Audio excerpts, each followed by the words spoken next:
Corporation, and this question is prepared by Kingfan Tan.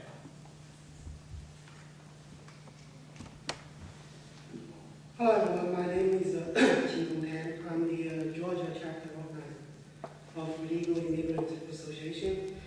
My question is, of course, about immigration. Many people think we need to solve immigration issues in a piecemeal manner, while others suggest comprehensive reform. What is your stance on this issue, especially after the comprehensive immigration reform bill has been failed to pass the Senate last year? Should we always tie the issues of undocumented immigrants and documented immigrants together all the time? Thank you. We need to solve, as I said, we need to solve this problem and move forward.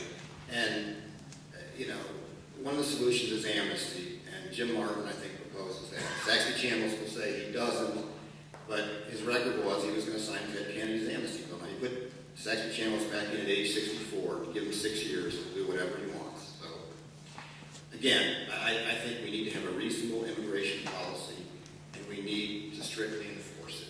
Bring back those troops, and most of those foreign bases, but some of them on the border. I think our legal immigration policy makes a lot of sense. We bring in people for areas where there are job shortages. We bring in people who will create jobs. We allow in professional athletes. We allow in nurses because we have a nursing shortage. I think, right now we let in about 1 million people here. Let me tell you something. With these financial problems that I talked to you about, one of the ways of solving them is bringing in huge numbers of people from foreign countries who make good incomes. I'm talking about entrepreneurs and educated people. For example, if we brought in 10 million people tomorrow and placed them in all the major metropolitan areas, don't get me wrong, I'm not in favor of this, and they all were educated, and they all are going to make more than $50,000 a year, you'd solve the housing problem like that.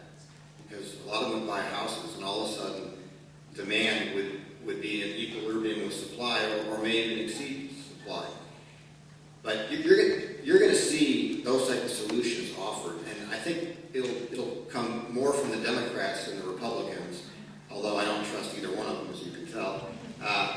But be fearful of that, because keep in mind that the geographic area of the United States does not grow. The geographic area of Atlanta, Georgia does not grow. So if you double the population by growing the population significantly to solve the financial problems, the entitlements problem, and I'll explain this further as I close, you're just making a problem bigger and bigger, because those people will eventually be entitled to their entitlements and their Medicare and their Social Security. And again, you put too many people in any particular area and things get difficult. So I'm in favor of keeping basically the same immigration policy we have, except solving the current problem and enforcing the laws. Right now, we've had legislation from the executive branch because they haven't enforced the laws. Mr. Thompson, please. It's very easy to sit here as a candidate and say, oh, I like this, I don't like that. I know how Saxby would vote. He shouldn't have done this, he shouldn't have done that. It's a whole different ballgame to be in the United States Senate serving.